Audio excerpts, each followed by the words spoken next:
100点のアートクレヨン画展。あなたの作品お待ちしてますよ。はい、こんにちは。柴崎ですよ。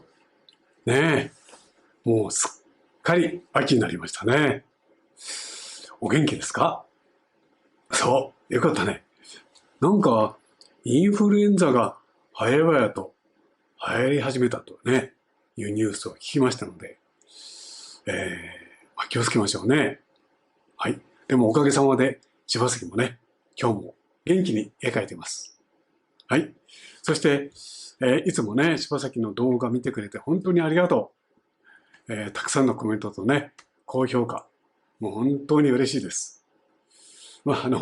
いつもお願いなんですけど、チャンネル登録ね、まだの方いらっしゃいましたら、ちょっとお願いできるとね、柴崎もとても励みになります。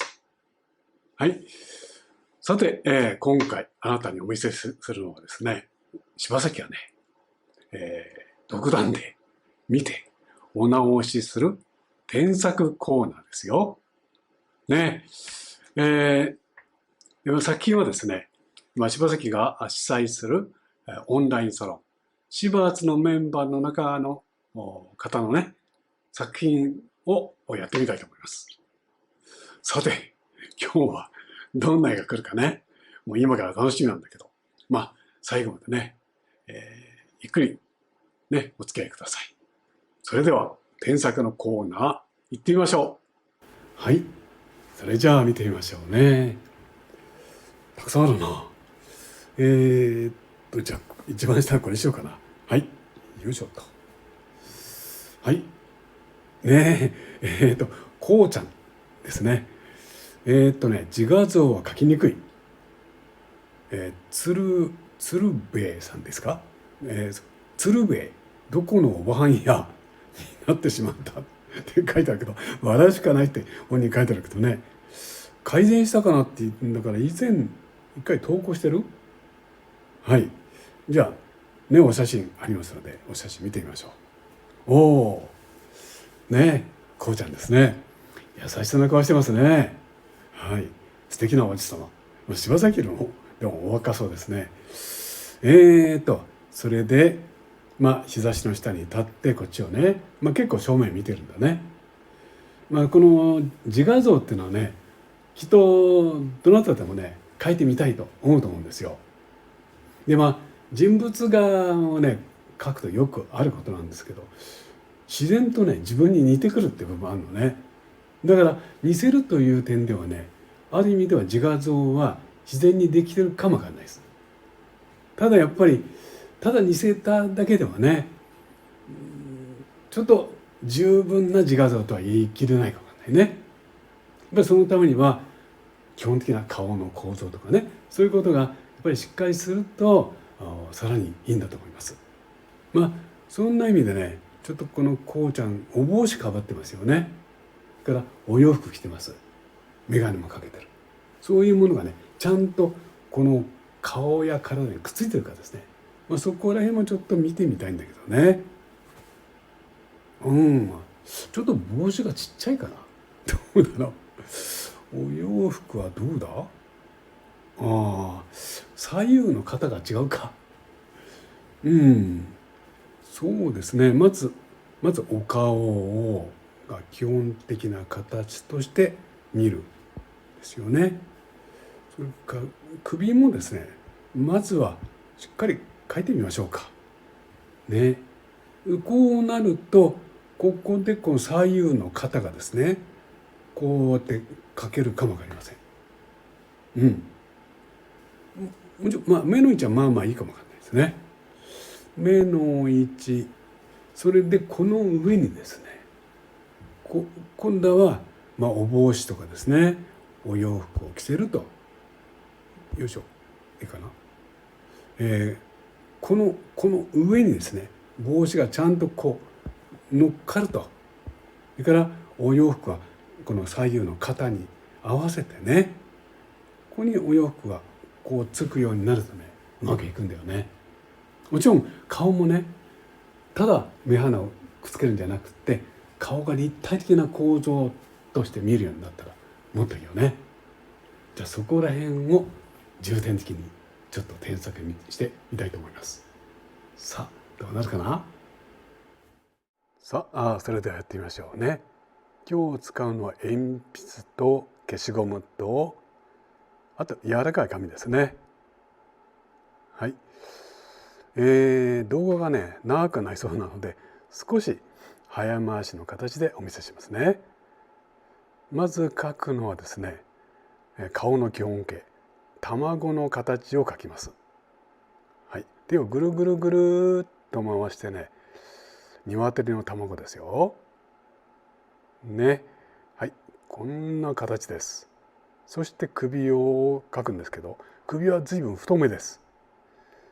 そして肩の線ですね。はい、ほら、この3つが揃うとね、なんか人間って感じするでしょ。そして中心線とそのちょうど真ん中あたりに目の位置というふうになります。はい。ねえ、これが大事だからね。これ男女関係ないんですね。成人だったら大体基本形はこうです。はい。これを書いてこの上ねいろいろ年齢とかねキャラクターを乗っけていくんですよ。はい。でこうちゃんの場合は少しね年配ですのでほっぺがこう、ちょっと太ってしかもお肉が下にこう降りた感じになってますよね。はい。それがこうちゃんのキャラクターですね。はい。今その下がったお肉と書きました。ここが顎ですよ。はい。首は結構太いですね。でこの上にお洋服を着せていきます。こうやるとねもうとってもしっかりした人物が描けるんですよね。はい、どうでしょうか。ではこの基本を元にして、はい、次にいってみますね。これは目の位置でした。でこれは中心線。そのちょうどね残ったのの半々この辺りにね鼻になるんですね。鼻です。鼻はね通常こう描きたくなるんだけど違うんですね。こう長い、上下みたいな形ですね。で残った3分の1が口です。この辺ですね。もちろんこの口の位置もね年齢に応じて少し下に下がる感じに見えたりします。はい。でも基本形はそういうことですね。でこの辺りに眉があって眉と鼻の間に耳があるんですけどもこうちゃんの場合はこう下からちょっと見上げた感じになってるのでこうね下から見上げてるんでだからこう眉と鼻の位置がこう若干下に下がって結果的に耳が下の方になるという感じです。こんなことがね、こう何ていうかその時の特徴を決めていくんですね。で頭ができたので帽子をかぶせましょう。お坊ちゃんの帽子この三角形だな面白いよね。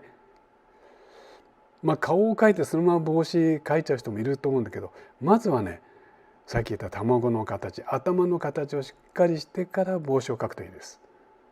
そうするとちゃんとねこう帽子かぶった感じに描けますよ。こうだね。でこれひさしですね。はい。でお目目なんですけどねこの位置あるんだけどもまずねここに丸い球があるって感じです。大きい球が2つ。これは目の玉ですね。目の玉が中にはまり込んでいるのでそれを意識します。ここも大事なんですよね。はい。顔のここにね2つ球が入ってる。そうするとほら球に挟まれて鼻の眉間の形も決まってね鼻らしくなるんですよ。どうですかね。はい。でお口ですね。で顎結構大きいですね。はい。で少し下から見上げてるから顎の下が多く見えますね。こんなところも、今回のポーズの特徴でしょうか。で向かって右の耳が決まったので照らし合わせて左の耳ですね。こうちゃんの場合はお耳があまり見えないですよね。はい。さあだんだん少しずつ似てきたかなと思うんだろうか。ね、こうですね。はい、ここに白い、髪の毛がありますね。はい。で、帽子です。帽子かぶった感じ見えるかな。はい。こっちにも白い毛がちょっと見えるんですね。はい。さあ、じゃあちょっと少し塗ってみようかな。この肩の線をね、しっかりもう決めるって大事です。こう見ると首は随分下の方にあるってことですよね。はい。でお洋服の特徴、こう T シャツみたいなの着てるんだね。でこれこのとこに革ジャン着てるのかな。こうちゃんおしゃれですよね。はい。さてこれでどうだろうかね、お洋服も着てきましたよ。はい。こんなんでいいかな。では光の方向を決めましょう。はい。こんな位置から光来てます。こうですね。はい。そうするとここは帽子のひさしのために全部日陰です。この辺りですね。はい。ずっと日陰になってます。はい。でこっちも日陰なんですけどね、日向のとこあります。ここに頬骨ってあるんですよ。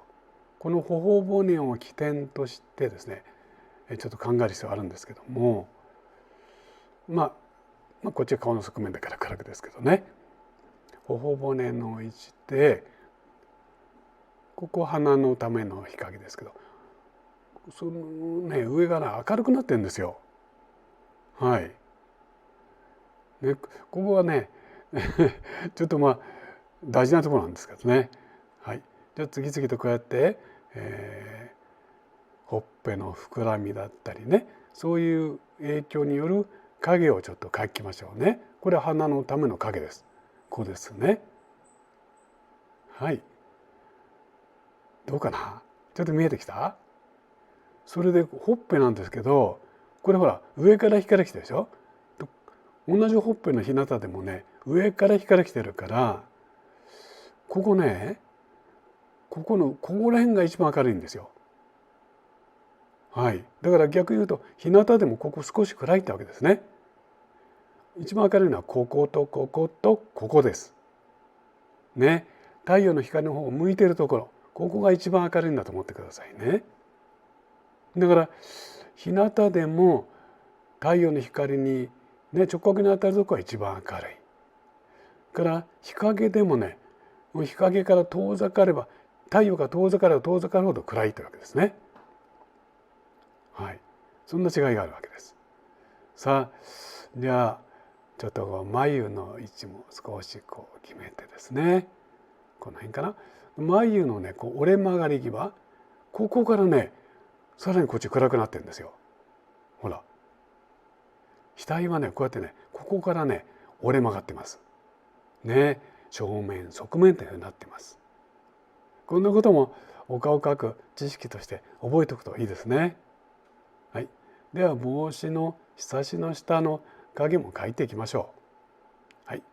もう最初はザクザクっとね線がはみ出しても全然気にしないで描きましょうね。はい。さあなんとなく見えてきたかな。ねえ、紅茶の特徴が出てくればいいな。じゃあそうですね、今度は革ジャンですね。塗ります。今柴崎はこれね一本の鉛筆で描いてますけども、随分暗くなったでしょ。これはね筆圧を変えたんですね。はい。で今ここで大切にしていることは固有の明度ということを大切に今塗っています。どういうことかというと、この革ジャンは随分黒っぽいですよね。つまり暗いものです。お顔に比べれば暗いんですね。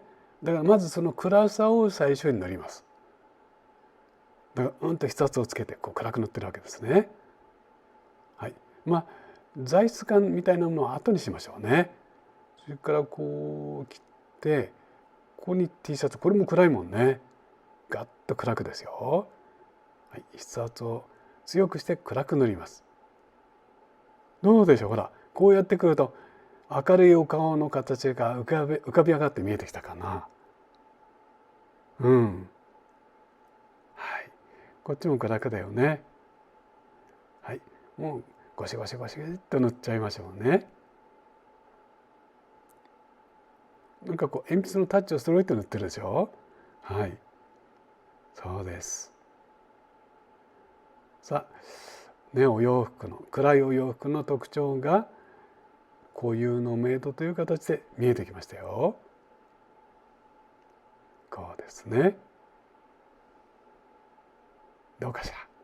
ではそれに合わせて今度はお帽子のそれから額の暗さですね。はい、こっちは顔の側面ですから同じ日陰でも余計暗くです。こうですね。柴崎いろいろとこう鉛筆の方向をこう変えたりして塗ってることにも気づいたでしょうか。そうですね。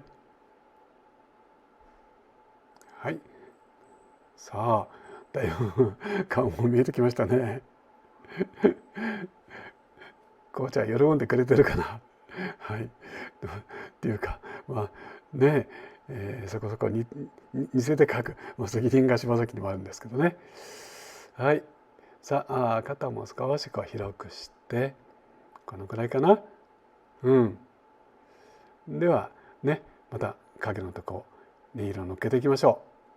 ね、光の方向いつも意識して影の中にもより暗いところ、影の中にもぼんやり明るいところですね、あるというわけです。はい、では耳の位置をちょっと見ようかな。ね、さっき耳の位置はお話ししましたもんね。はい、まずちょっと目ですね。目はですね、これやっぱり上から来てる光の影響なんですけども、上まぶたが暗く見えます。こんな感じです。ね、目の青たらに全部グリッと描かないようにですね、上まぶたを暗く描きます。ここ大事なところですね。目ってのは本当ね、上まぶたと下まぶた暗さが違うんですね。ほら、こうちゃんの思い目見えてきましたよ。そして目のとこには丸い玉が入ってるっていうことでしたね。それを意識してまた日陰を塗っていきましょう。はい、こうですね。どうでしょうか。はい、お帽子のところも少し暗くです。こうだね。帽子をかぶってるって感じです。このくらいかな。でこう、帽子描くんですけど、ここね、この日差しがこう手前に出てきますよね。こういうとこはね、この線をちょっと強く描きます。はい、そうすると帽子の日差しが手前にポーンと出てくるように空間が見えてくるんですね。ここです。はい。ここは白いおぐしですね。はい。白い髪の毛の部分です。はい。だからぐっと暗くしてその白いね、紅茶の髪の毛描きましょう。とこれでお耳の形をほらね見えてきたでしょ。はい。耳の位置が少し下に下がってます。こう描くと紅茶のお顔をですね、僕たちが少し下から見上げているように見えてきますよ。はい、お耳ですね。このくらいかな。こうだね。ごめんなさい。ちょっと画面が動いちゃったね。はい、すいませんすいません。で、今度はほうれい線ですね。こうちゃんほっぺがこうふっくらしてますので、ほうれい線を描いて、そしてこの盛り上がったっていうか、豊かなほっぺの膨らみを表現していきますよ。はい、はい、鼻による影ですね。はい、またほっぺの丸みです。もう大きなものできてくるとね、だんだん、そういう細かい特徴を見て、その方のキャラクターに近づきます。ここの日陰といってもうんと暗いとこもあればぼんやりと暗いとこもあるんですよね。はい、ぼんやりと明るいとこは反射の明るさと言われる部分ですよ。どうでしょう。顎がぐっと存在感見えてきたでしょうか。ね、普通どうしてもねお顔を描くと目鼻口をねこう重点的に描きたくなりますけども、やっぱりこの顔の大きな存在感、立体感ですね、ここをまず大切に描いていくといいと思います。はい。で、目の丸い玉を意識しながら今も描いてますよ。はい。とにかくね意外と見落としがちなんですよね。言われてみればそうかと思うんですけど、目はね大きな丸い、球の眼球が入ってるわけだよね。でここ今頬骨のところを意識して今度はほっぺを描きます。はい。で同じ日向でもねほっぺのねこの上の部分と立ってる部分はちょっと明るさが違うんだよね。だからここ明るいわけです。今眼鏡の影をちょっと描いてきますね。はい。もうちょっと早々に描いちゃいましょう。はい。こちら日陰です。で日陰でもさらに暗いところあるんでしたね。こうでしょうか。はい。どうですか。ちょっとずつそんな感じ見えてきたかな。一箇所ばっかりいじってないでね、また他のところにこう移ってみます。はい。こう塗ってみると革ジャンもっと暗い方がいいなとかね、また気づきますもんね。はい。もう勇気を持って大胆に塗ってきます。筆圧を強くですね。はい。鉛筆画っていうのはもう本当についねこう薄くなりがちなんですけども、真っ黒から真っ白までですね、その間に幅広いグレーを作って描くといいと思うんですね。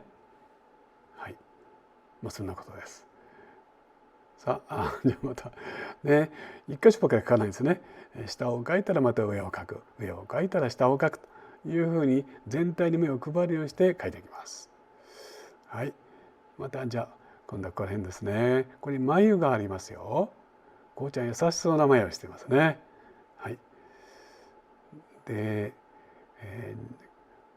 お目目ちょっとだけですね。あんまり強く描き起こさないようにします。ここら辺ね、ちょうどこの辺りかな。お耳がありますね。はい。こうちゃんの場合はお耳はあんまりこの位置だとたくさん見えないんですね。でここに白いお串がちょっと見えて、で顔のアウトラインですね。どうかしら。これでさっきよりも具体的になったかな。こうだよね。また目の丸い玉を意識しながら塗っていきましょう。こうだよね。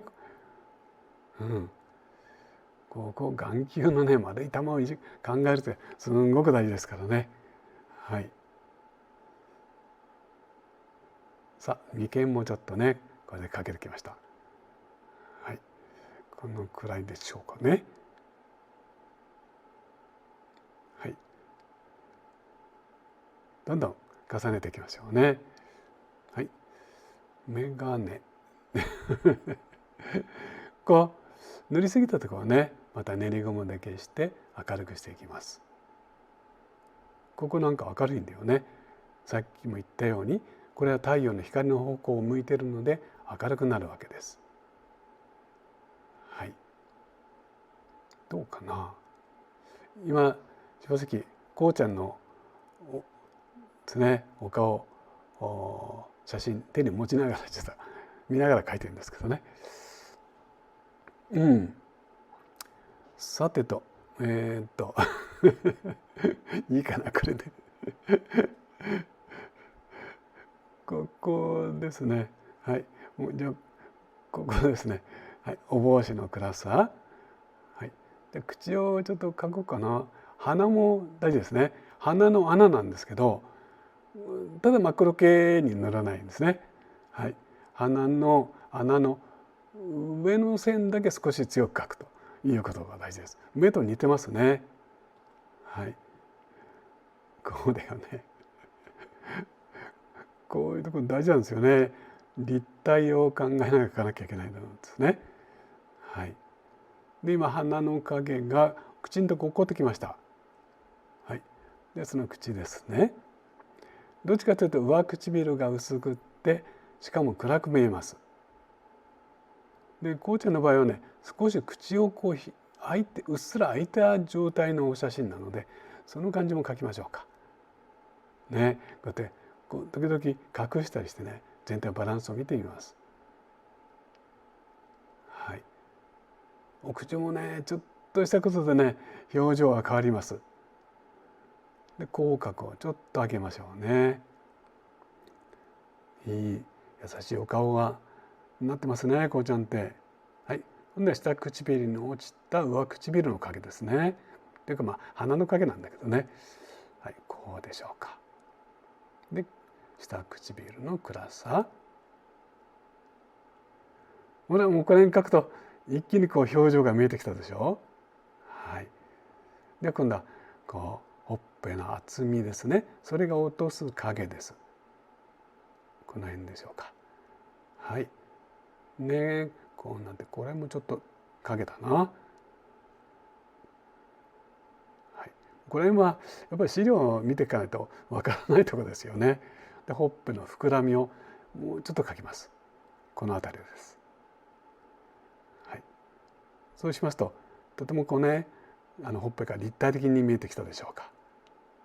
はい。ね、どうかしら。ちょっと絵変わったでしょ。はい。でもお目目あんまりこう過激に描き起こさないでくださいね。全体の中のお目目の雰囲気ですからね。はい。じゃあここにねこことここに眼鏡のフレームがあるんですよね。それを描きます。はい。眼鏡のフレームです。眼鏡をかけてる人の顔って、比較的描きやすいんですよね。もう眼鏡そのものがお顔の特徴になってますからね描きやすいんですけど、はい、はい、では白いおぐしのとこを残しながら他塗りますね。はい、目の丸い玉を意識してこれも塗りましょう。こうだよね。いつもその基本形ですね大事なのね。はい。でいらない線ちょっと消しますね。はい。どうかな。ちょっとこうちゃん似てるかな。はい。目ですね。で目が少し目尻が下がって、目のシワを描きます。目のシワといってもただの線じゃないよね。その顔の立体に合わせた線の強弱なんですよ。はい。からこの目の下の袋を描いて、これは目の玉の形を意識すればこれが見えてきます。こうかな。でこの中に丸い眼球が入ってるって感じが見えることが肝心なんですよね。はい。口もねもう表情が本当に微妙に変わりますからね。書き応えになるところですね。もうでこうちゃんは少し優しく口をちょっと開いてね微笑んでる今その状況ですね。はい。どうかしらこうちゃんのこうね、はい、ここ顎の先、いわゆる梅干しという部分ですね。少しシワが寄っています。はい。さあこうやってね書きすぎたりしたらちょっと練りゴムで取ってまた調子を合わせていきますね。はい。もうちょっと暗くかな。結構顎の下って暗いんですよね。当然といえば当然でしょうけど、そしてやっぱり最初に言った通り物には固有の明度ってありまして、このね革ジャン黒の革ジャンですからこれが一番暗いんですよね。だからそれもう一回ここで色を重ねていきます。はい、ガシガシガシガシっとですね。同時に革ジャンの光沢感とかね少しシワの感じも描いてみるということでしょうか。どうかな、このくらいかな。また下を描いては上を描くわけですね。はい。お目目のあたりもだいぶこうはっきり見えてきたかなと思います。こうですね。はい、ではここ眼鏡の影を描きましょうかね。こう描いて、ここに眼鏡が来てるのかな。こうだね。ここ鼻のとこですね。眼鏡が乗っかるとこですね。これちょっと間違うととんでもないことになっちゃいますね。はい、眼鏡の影をちょっと描きましょうか。これは鼻の形に応じてですよね。はい。小鼻からこの辺りだね。はい。で眼鏡の影が描けたので眼鏡をのっけましょうね。はい。こうなってここが結んであってと。そしてここまぶたギリギリのところに眼鏡がこうね、眼鏡少し下にこうね降りてる感じかな。はい。ここがフレームですね。ここら辺ねギリギリのところですね。こうなんかな。どうかな。はい。眼鏡こうだね。ここら辺とここら辺。でもこのね眼鏡の形もちょっとだけやっぱり全体に合わせて描かないといけないですね。はい。眼鏡は眼鏡だけになっちゃっても変ですしね。よしとこんな感じかな。はい。目もうちょっとだけ描きましょうか。このぐらいでいいかな。お口ですね。はい。全体ちょっと見えてきたかもわかりませんね。はい、ここはほっぺの下。ここもちょっと暗いんだよね。ここら辺暗くするとほっぺがぐっとこう形として見えてきます。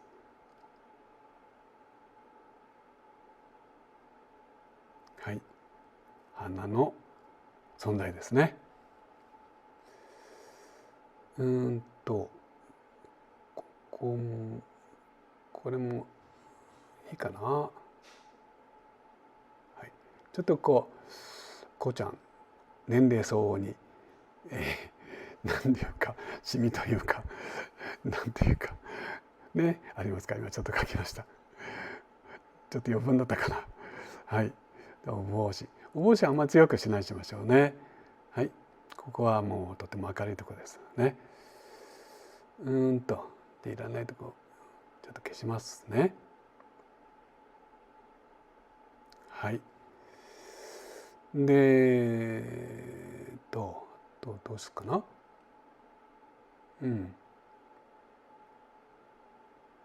い。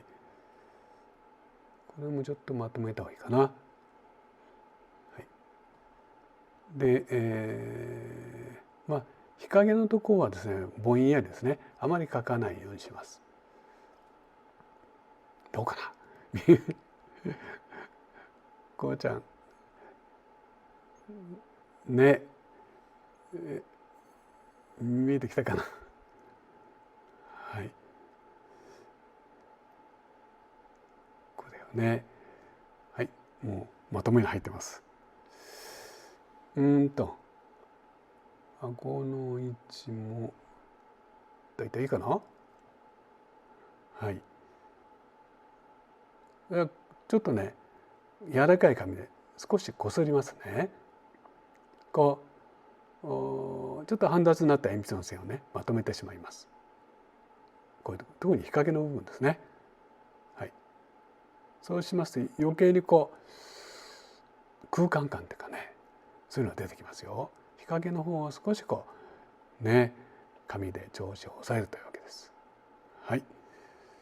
さあじゃあこれでいいかな。どうかしら。ね、こう見れば見るほど本当優しいいいお顔してますね。はい。こうね、こっち見てね、優しくにっこりと微笑んでくれてる。まあそういう感じが柴崎の絵にも出てるといいんですけどね。この辺りをちょっと起こして、さあ、それでは書き上がったので、まとめてみましょうね。まず大切なことはこの卵の形を考えるということでしたね。はい、これが顔の基本形です。まずこれがちょっと上手に描けるように練習するといいですね。はい、それから光の方向を認識するということですね。だから卵にどういう方向が光当たってるかということでした。はい。で、日陰の方はどうするかっていうと、こんなね単純なタッチで影の面ですね、少し暗く、しかも塗りつぶすということでしたね。はい、こうでした。それからあとは例えばこの革ジャンのあたりなんですけども、こういうところですね。ここはもう筆圧を強くして、暗いところはうんと暗くね塗ると、あるいは描くということです。はい。その他いくつもねいろいろ言いましたけどもね、こういうところはとこ暗くですね。だから鉛筆といってもね、本当に白いところから黒いところまでですね、幅広く調子をつけて卵の形に光を当てて描くというわけでしたよ。はい。本当にこのいろいろありますけど、帽子みたいなものは基本形を描いてからですね、その上にかぶせるという考えですよ。はい、出来上がりです。はい、ねえ、どうでした？はい、こうちゃんの自画像でしたね。もうこの自画像ってね、もうね、あなたも興味あるでしょ？ねえ、ぜひ描いてみるといいですね。はい。その時に柴崎ね、添削の中でお話ししてましたけども、まず卵の形を描く。ね。そこら辺からスタートを切るとですね、どうしても目鼻口にしたくなるけども、まず土台作りですね。はい。繰り返し見てね、参考にしてください。ちょっとね、お知らせがあります。まずですね、公募展ですね。このアートクレヨンを使った公募展あります。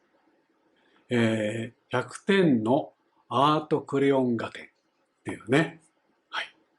これですね。もうおかげさまで、もう素晴らしいね、作品たくさんね、寄せていただいてます。でもね、あなた、出してくれました？まだだったら、ぜひ応募してみてください。ね。アートクレヨンで描いた作品ならね、どういう作品でも結構ですよ。はい。もう柴崎、楽しみにね、お待ちしてます。締め切りは、今月の30日ですから、まだ時間があります。ね。もう、いいチャンス、いい記念になるからね。ぜひぜひ、書いて。上手とかね、そういうことにこだわらなくて大丈夫だから、肩の力を抜いてね、書いてみてくださいね。待ってます。はい。さあ、ということで、今回はですね、添削のコーナーでした。ね。こうちゃんのお顔を描いたんだけど、楽しんでもらえたかな？はい。また次回ね、違うテーマ、そして違う作品で柴崎はね、あなたとお会いしたいと思ってます。ね、本当に朝夕、急に冷え込むようになってきたからね、お互いに体に気をつけて過ごしましょう。そしてまた次回、必ずお会いしましょうね。はい、どうもありがとう。